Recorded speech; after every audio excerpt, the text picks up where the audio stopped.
Hello guys, welcome back to Steno Brothers YouTube channel. मेरा नाम है आकाश और आज मैं आपको बताने जा रहा हूँ department of personnel and training, जिसे डीओपीटी कहते हैं, उसके अंडर जो कैडर है CSSS, जिसमें SSC स्टैनो 2022 में वैकेंसी भी आई हुई है। तो उसके बारे में आज जो भी जानकारी मेरे पास है, और काफ़ी लोगों के कमेंट आए कि DOPT के बारे में वीडियो बनाएं, तो उसी को ध्यान में रखते हुए मैंने ये वीडियो तैयार किया है।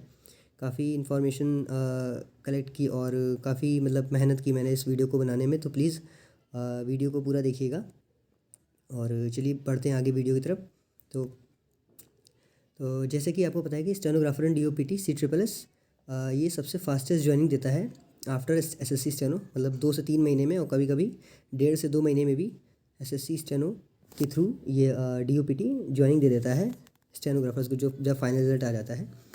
और 2022 में SSC स्टेनो 2022 में DOPT में जितनी स्टेनो की वैकेंसी है वो अभी तक रिवील हुई है 960, और ये एक्यूरेट भी हैं, जो मेरा कैलकुलेशन है, क्योंकि 2021 और 22 की दोनों की मिला के 250 करके 500 हो जाती हैं इस हिसाब से। और जैसा कि आप लोगों को पता है कि PS की वैकेंसीज़ डाउनग्रेड की गई हैं स्टेनोग्राफर ग्रेड D में, CSL 21 एंड CSL 22 में, तो उसकी भी 200 वैकेंसी करके। तो ये वैकेंसी 960, ये 100% क्लियर कह सकते हैं इसको हम लोग, क्योंकि जो मुझे पता चला है उसमें कि हाँ, ये 960 वैकेंसीज एक्यूरेट हैं, इतनी ही आएंगी 100% 2022 में। तो आगे चलते हैं। अब आते हैं बात कि फास्टेस्ट ज्वाइनिंग देता है SSC स्टेनो के थ्रू DOPT विदिन 2 मंथ्स, और MEA भी कभी कभी MEA से भी जल्दी दे देता है, बट डिपेंड करता है कि बैच कितना बड़ा है SSC स्टेनो का DOPT के लिए। जितने, जैसे मान लीजिए 2020 में 132 कैंडिडेट्स थे और 2019 में 79 कैंडिडेट्स, 79 वैकेंसीज थी, तो और 2022 में 960 वैकेंसी हैं, तो ऑब्वियसली थोड़ा टाइम ले सकता है, बट DOPT मैक्सिमम टाइम हर बार, मैक्सिमम बार जल्द से जल्द ज्वाइनिंग देता है, फास्टेस्ट ज्वाइनिंग उसको कहा जाता है DOPT को, इवन CGL में भी। और इसके बाद बात करते हैं फाइनल रिजल्ट के बाद का प्रोसेस क्या होता है। तो सबसे पहले तो आपको एक आपके मेल पे एक प्री अपॉइंटमेंट लेटर दिया जाता है, जिसमें अटेस्टेशन फॉर्म होते हैं, मेडिकल फॉर्म होता है, एक विलिंगनेस फॉर्म होता है, और एक पुलिस वेरिफिकेशन वाला फॉर्म होता है, जिसको आपको अब तो पहले 2019 से ये प्रोसेस ऑनलाइन कर दिया गया है। पहले आपको मेल आता था, फिर आपको उसको बाई पोस्ट करना पड़ता था, बट अब ये ऑनलाइन हो गया है। तो इसको आपके पास मेल आएगा, फिर एक ऑनलाइन प्लेटफॉर्म खोला जाएगा DOPT की वेबसाइट पे, वहाँ पे आपको अपनी सारी डिटेल्स भरनी पड़ेंगी। पोर्टल पे आपका रोल नंबर के हिसाब से आपका नेम पहले से ही उसमें डेटा फीड होता है। उसके बाद आपको जो भी डिटेल्स होती हैं वो सब आपको भरनी पड़ती हैं, और विलिंगनेस फॉर्म भी, और फिर मेडिकल करवाना पड़ता है। मेडिकल प्रोसीजर के अंदर 2 चीज़ें आती हैं कि कुछ लोग तो हैं वो जो चाहते हैं कि मेरा मेडिकल दिल्ली में हो, और कुछ लोग जो दिल्ली के होते हैं तो उन्हें अपना मेडिकल दिल्ली से ही करवाना होता है। तो उनके लिए तो DOPT एक डेट फिक्स करती है, जो कि इस दिन सबका मेडिकल होगा, जो कि Ram Manohar Lohia hospital RML hospital में ही होता है। जितने भी दिल्ली कैंडिडेट्स हैं और जो चाहते हैं कि मेरा मेडिकल दिल्ली में ही हो, तो उनका मेडिकल RML हॉस्पिटल में होता है, वो हो जाता है, 1-2 दिन में हो जाता है। और जो लोग बाहर रहते हैं, जैसे मान लीजिए कोई आउट ऑफ दिल्ली रहता है, तो अगर वो चाहता है कि मेरा मेडिकल उसके डिस्ट्रिक्ट हॉस्पिटल में हो, तो वहाँ भी उसके डिस्ट्रिक्ट हॉस्पिटल में मेडिकल हो जाता है। उसको एक मेडिकल फॉर्म जो SSC अपने वेबसाइट पे देती है, वो ले जाके अपने डिस्ट्रिक्ट मेडिकल ऑफिसर या चीफ मेडिकल ऑफिसर या उसके इक्विवेलेंट से मेडिकल टेस्ट करा के, उस मेडिकल टेस्ट नॉर्मल होता है, यूरिन टेस्ट, ब्लड टेस्ट और आई टेस्ट, जितने भी जो भी नॉर्मल मेडिकल होता है, सिविलियन वाला मेडिकल, वो मेडिकल करवाया जाता है। और फिर मेडिकल फॉर्म आपको बाई पोस्ट भेजना होता है SSC के DOPT के हेडक्वार्टर, और उसको ही आपको अपलोड भी करना पड़ता है DOPT की वेबसाइट पे, जो पोर्टल बनता है उस पर। तो इसके बाद बात करते हैं आपकी ज्वाइनिंग की। तो जब आप ये सब अपलोड कर देते हैं, इसके 10-15 दिन के अंदर अंदर आपको आपके मेल पे ज्वाइनिंग लेटर मिल जाता है, जिसमें ये लिखा होता है कि आपको कौन सी मिनिस्ट्री अलॉट हुई है। 2015 या 16 तक गाइज ऐसा होता था कि मिनिस्ट्री के लिए प्रेफरेंस दी जाती थी कि किसको क्या मिनिस्ट्री चाहिए, मेरिट वाइज वो मिनिस्ट्री उन लोगों को मिल जाती थी। बट अब 2017 से रूल्स चेंज हो गए हैं। रैंडम एलोकेशन होता है मिनिस्ट्रीज़ का, बट उसमें कुछ बहुत ध्यान रखा जाता है कि किसको क्या मिनिस्ट्री देनी चाहिए, और इस हिसाब से आपको मिनिस्ट्री मिल जाती है। DOPT के अंदर काफ़ी मिनिस्ट्रीज आती हैं, 30+ मिनिस्ट्रीज आती हैं। Home ministry, defence ministry, finance ministry, ministry of coal, ministry of rural development, जितनी भी ministries under government of India हैं। और इसमें से रेलवे मिनिस्ट्री और एक मिनिस्ट्री और है, रेलवे मिनिस्ट्री और मिनिस्ट्री ऑफ एक्सटर्नल अफेयर्स इसके अंतर्गत नहीं आते हैं, क्योंकि उनका खुद का एक काडर है, इसके थ्रू वो स्टेनोग्राफर्स और अपने जो भी रिक्रूट्स होते हैं उसको रिक्रूटमेंट करते हैं। तो इसके बाद चलते हैं हम लोग एक जो one of the best perk है DOPT ज्वाइन करने का, वो है कि DOPT आपको लाइफ टाइम पोस्टिंग दिल्ली में ही देता है, आपको कभी बाहर नहीं जाना पड़ेगा। और एक सबसे बड़ा एक्सपीरियंस ये रहता है इसमें DOPT में कि आपको लाइफ टाइम मिनिस्ट्रीज़ में ही काम करना पड़ता है।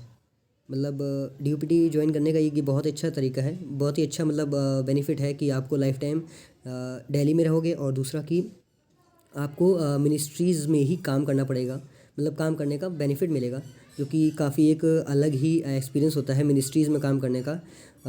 और एक सोशल रिस्पेक्ट भी मिलती है आपको कि आप मिनिस्ट्रीज़ में काम कर रहे हैं, even ministry of home affairs और मिनिस्ट्री ऑफ डिफेंस और मिनिस्ट्री ऑफ फाइनेंस एक्सेट्रा।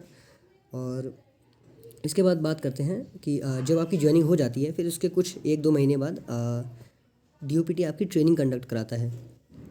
तो ट्रेनिंग होती है 8 वीक्स की होती है मैक्सिमम, मतलब स्टेनोग्राफर्स के लिए। अब उसको शायद 5 वीक्स का किया जा रहा है, मतलब ट्रेनिंग छोटी की जा रही है। और ट्रेनिंग में आपको ये सिखाया जाता है, लीव रूल्स होते हैं, जो भी कंडक्ट रूल्स होते हैं और जो भी ऑफिस प्रोसीजर्स होते हैं कि आपको काम कैसे करना है। यू आर पर्सनल स्टाफ, आप एक पर्सनल स्टाफ होते हो, तो उस तरीके से आपको अपने बॉस को कैसे हैंडल करना है, अपने ऑफिसर को मतलब कैसे डीलिंग करना है सबसे, और जो भी चीज़ें हैं। और उसी ट्रेनिंग का एक पार्ट होता है भारत दर्शन। कई लोग हैं मतलब काफ़ी लोग तो DOPT को जस्ट एज अ ट्रेनिंग कि इसमें ट्रेनिंग का मज़ा है, भारत दर्शन का मज़ा है, इसलिए भी ज्वाइन करते हैं। तो भारत दर्शन एक बहुत ही यूनिक एक्सपीरियंस होता है। मैंने खुद इस चीज़ को ऑब्ज़र्व किया हुआ है, 2019 बैच से हूँ मैं DOPT में। तो भारत दर्शन एक बहुत ही अच्छा एक्सपीरियंस देता है आपको, आपके कलीग्स के साथ आपकी अच्छी बॉन्डिंग बन जाती है और काफ़ी चीज़ें अच्छी रहती हैं भारत दर्शन में।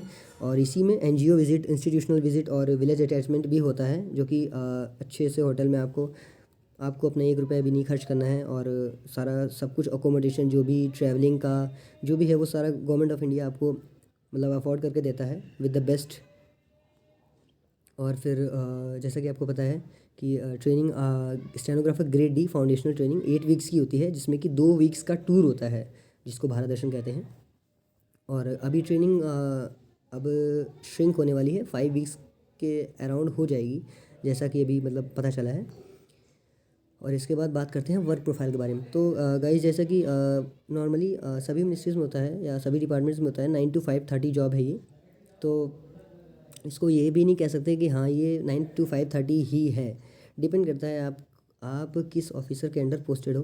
क्योंकि अगर आपको हायर ऑफिसर मिला है या मिनिस्टर्स ऑफिस में आप हो, तो हो सकता है कि आपको थोड़ा लेट सीटिंग हो, बट हो सकता है आपको लेट बुलाया भी जाए। मीन्स मान लीजिए आपको 11 से 12 दोपहर में बुलाया जाता है और आपको 9-10 बजे, इवन कभी कभी आपको रात में 12 बजे भी काम करना पड़ता है। तो डिपेंड करता है कि आप किस मिनिस्ट्री में और किस ऑफिसर के अंडर पोस्टेड हो। तो ये भी है, आप पे डिपेंड करता है कि आप करना चाहो ना करना चाहो, वो अलग चीज़ है। और एक और बात कि DOPT में वर्क लाइफ बैलेंस काफ़ी अच्छा रहता है, मतलब काफ़ी सपोर्टिव स्टाफ होता है DOPT में। और आपको काफ़ी अच्छा एक्सपीरियंस मिलता है, काफ़ी कुछ सीखने को मिलता है आपको अपने सीनियर से। आपके सीनियर्स हमेशा आपको सिखाते रहेंगे अच्छा, और आपको भी इससे सीखना चाहिए। तो और चलते हैं कि एक क्वेश्चन था कि UPSC के लिए या फर्दर स्टडीज़ के लिए टाइम मिलता है। तो देखिए, टाइम मिलता तो किसी को नहीं है, बट फिर भी टाइम निकालना पड़ता है कि मैं UPSC कर सकता हूँ के लिए जो प्रिपरेशन है उसके लिए टाइम मिलता है। या जो भी फर्दर स्टडीज़ है, जैसे मान लीजिए कोई D में लगा है तो उसको ग्रेड C की प्रिपरेशन करनी है, तो उसके लिए टाइम मिल जाता है, और भी मतलब यूजुअली मिल जाता है, बट डिपेंड करता है अगर आप हायर ऑफिसर के साथ या JS एंड अबव, और या अगर मिनिस्टर्स ऑफिस में आप पोस्टेड हो, तो आपको टाइम मतलब मुश्किल से मिल पाता है। बट फिर भी टाइम तो कभी कभी मिल भी जाता है गाइस, कभी कभी नहीं भी मिलता है। और जो अब बात करते हैं प्रमोशन के बारे में DOPT में। तो प्रमोशन बेनिफिट्स तो एक ये होता है कि जो रेगुलर प्रमोशन है, जैसे steno D 2400 grade P2 personal assistant 4600 grade पे, जिसको स्टेनोग्राफर ग्रेड C कहते हैं DOPT में। और या फिर MACP दे दिया जाता है, या NFSG या इंक्रीमेंट बेनिफिट्स जो भी होते हैं।